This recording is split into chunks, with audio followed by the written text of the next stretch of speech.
Bonjour Alan Petre. Alan Petre. Alan Petre. Alan Petre. Alan Petre. On m'entend bien là, le son c'est bon, ça bouge.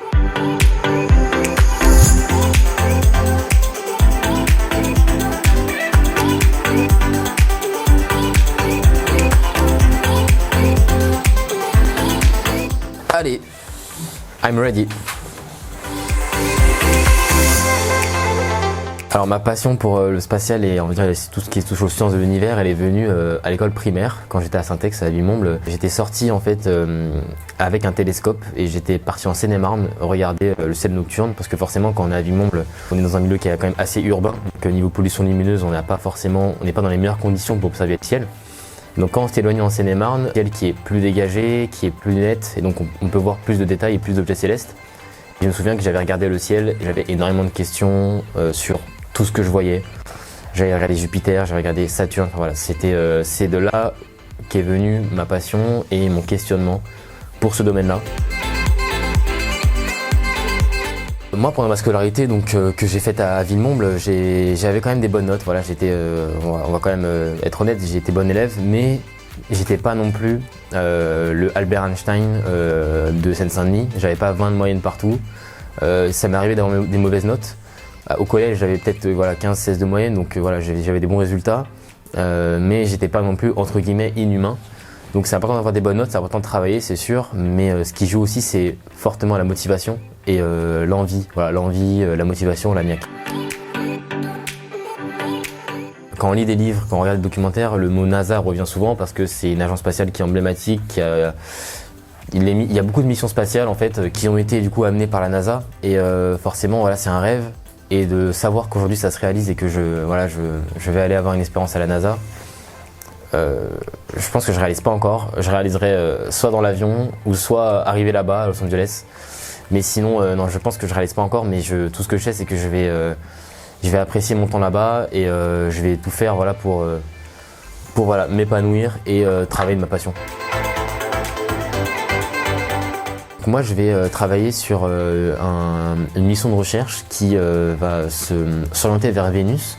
L'issue de toutes les missions de recherche que la NASA entreprend envers Vénus, c'est vraiment de comprendre pourquoi Vénus est une planète qui est si infernale, pourquoi on a des conditions atmosphériques sur Vénus qui sont si infernales comparées à la Terre, alors que c'est deux planètes qui se ressemblent, qui ont à peu près la même taille, qui sont tous les deux rocheuses, qui sont à une distance du Soleil qui est à l'échelle du système solaire qui est un peu similaire.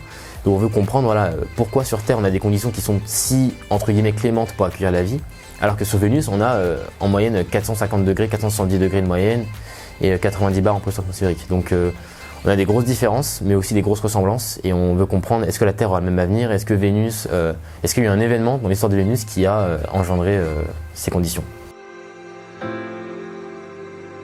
On va dire le projet le plus connu actuellement chez Ariane, c'est forcément le projet Ariane 6 qui est la prochaine fusée européenne. Donc on a un peu tous les départements et tous les ingénieurs d'Ariane qui bossent sur ça. On a aussi d'autres projets chez Ariane comme le SUSI qui est un projet de vaisseau spatial européen qui va décoller du coup au sommet de la fusée Ariane 6 et qui va permettre de transporter du fret, donc des marchandises mais aussi des astronautes à terme. Donc on a des grands projets en Europe. On a des projets aussi de réutilisables, donc l'Europe est une puissance spatiale et moi j'étais vraiment très content de travailler en tout cas avec des ingénieurs qui ont des gros projets entre les mains et c'est sûr que ça forme très bien. Un documentaire ou une série que je peux recommander qui est liée à l'espace, ce serait une série américaine qui s'appelle The Universe qui retrace vraiment de manière vulgarisatrice, donc c'est vraiment accessible un peu à tous qui sont peut-être pas dans le domaine. C'est vraiment complet. En fait, il y a plusieurs épisodes, plusieurs saisons, et chaque épisode traite d'un sujet spatial. Donc ça peut être un sur les galaxies, un autre sur les nébuleuses, un autre sur les exoplanètes. Donc il y a plusieurs types de sujets qui sont traités. C'est très enrichissant et c'est ce qui m'a aussi donné encore plus envie de travailler dans le domaine, qui m'a donné aussi d'autres connaissances que je savais pas.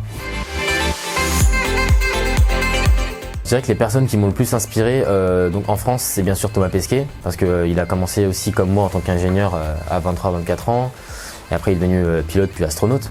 Donc ce serait d'abord Thomas Pesquet, mais sinon, alors aux États-Unis, c'est une fille indienne donc qui a grandi en Inde et qui est partie aux États-Unis pour faire un doctorat, qui ensuite a intégré la NASA et puis ensuite est devenue astronaute de la NASA. Donc c'est une dame que j'admirais beaucoup.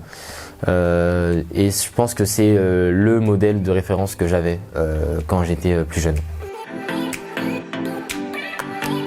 À 23-24 ans, forcément, on n'a pas l'âge requis parce que pour être astronaute, en tout cas en Europe, il faut avoir 27 ans minimum. Et un appel, on va dire un appel à candidature, il y en a un tous les 10 ans environ. Donc c'est assez rare. Et donc il faut que, au moment de l'appel, il faut qu'on ait des conditions qui soient réunies. Donc l'âge, la condition physique, la condition psychologique. Donc voilà, ça se prépare. Le prochain appel, il risque d'être dans 7-8 ans. Donc j'aurai l'âge requis à ce moment-là. Je postulerai, je tenterai ma chance. Je pense que je suis bien parti, mais faut quand même se dire qu'il y a beaucoup de candidats pour très peu de places et on sait jamais ce qui peut arriver, quoi. Je tente ma chance et au moins j'essaierai, quoi. C'est vrai qu'il y a eu des moments, par exemple pendant mon DUT, donc mes 2 premières années après le bac, je faisais du 7 jours sur 7, donc avec du lundi au vendredi école, avec 2 heures de transport le matin, 2 heures de transport le soir, et le week-end je travaillais, du coup samedi et dimanche, donc fatigue, c'était compliqué. Ce que je faisais, c'était le plus possible d'essayer de voir mes potes, décompresser un peu, de pas toujours être dans les cahiers parce que bon, même si j'ai pas forcément le temps, je sais que vaut mieux voir ses potes de manière sincère plutôt que de réviser de manière hypocrite. Donc il y avait des moments où forcément il y avait des examens où il fallait réviser. Il y avait des moments où c'était un peu plus calme, donc c'était juste fatigant, mais c'était un peu plus calme d'un point de vue révision. Donc c'était un peu par période, mais j'essayais de décompresser en voyant mes potes, en faisant du basket, en faisant autre chose, en pensant à autre chose. Mon joueur préféré, c'est Kevin Durant, qui est un joueur national américain, qui a vraiment joué pour plein d'équipes, Oklahoma, il a joué aussi, là il joue en ce moment au Phoenix. C'est un joueur qui m'a beaucoup inspiré parce qu'il est issu d'une famille qui est assez modeste et il a réussi à gravir les échelons, à aller jusqu'au bout de son rêve qui était de devenir un basketteur. Et aujourd'hui, c'est l'un des meilleurs joueurs de la ligue, donc je dirais Kevin Durant. Après, mon équipe préférée, alors je suis un très grand fan des Toronto Raptors, parce que depuis que j'ai été à Toronto il y a quelques années et que j'ai visité la ville, j'ai vu l'ambiance de cette ville, j'ai qu'une envie, c'est d'y retourner. Pour moi, c'est une des meilleures villes du monde. Sinon, je dis pas ça parce que je vais à Los Angeles à la NASA, mais les Lakers de Los Angeles, c'est quand même un classique parce que il y a Kobe Bryant, Shaquille O'Neal et d'autres légendes qui sont passées par là. Donc je dirais les Lakers ou les Raptors. Déjà, ce qui est top à Villemomble, et on se rend pas compte, mais c'est une chance qu'on a, c'est que on a tout dans la ville, dans le sens où on a maternelle, primaire, collège, lycée, on a tout dans la ville, on est pas mal niveau éducation, niveau sport, on est pas mal non plus, moi, un souvenir que j'ai, c'est les étés, quand je partais pas en vacances, j'allais à Villemomble Sport Vacances au stade Georges Pompidou. C'était trop bien. Vraiment, j'ai rencontré plein de monde, d'autres écoles et tout. On faisait des matchs de foot, on faisait de la tech. C'était incroyable. Ça, c'est un bon souvenir que j'ai de Villemomble. Sinon, c'est tous mes potes que j'ai rencontrés en primaire, au collège. Les sorties qu'on a fait au collège, c'était trop bien. Le concours de la résistance au collège Pasteur, c'était incroyable parce qu'on était parti en Alsace et en Lorraine. On avait visité plein d'endroits qui ont marqué l'histoire des guerres mondiales, la première et la deuxième. Et moi qui suis un fan d'histoire, forcément c'est top. Et c'est cool qu'un collège de Villemomble ait ce concours de la résistance, c'est important. Et au collège il y a aussi le club d'astronomie parce que le club d'astronomie c'est ce qui a un peu entretenu ma passion, donc c'était top. Du coup, avant mon départ, je prends le temps d'intervenir dans plusieurs établissements scolaires, aussi bien à Villemomble, du coup je privilégie plus Villemomble, mais aussi au-delà, toutes les villes du 93, mais aussi au-delà de la banlieue parisienne en général, l'Île-de-France, parfois même au-delà, pour parler aux élèves et essayer de leur transmettre des bons messages, leur dire que c'est possible et qu'on vienne de Seine-Saint-Denis ou de n'importe quel endroit en France, il y a peut-être plus de difficultés parfois, mais c'est possible. C'est important je pense, de dire que c'est possible et que si on est vraiment passionné, si on a envie d'atteindre ses rêves et qu'on travaille, on peut y arriver.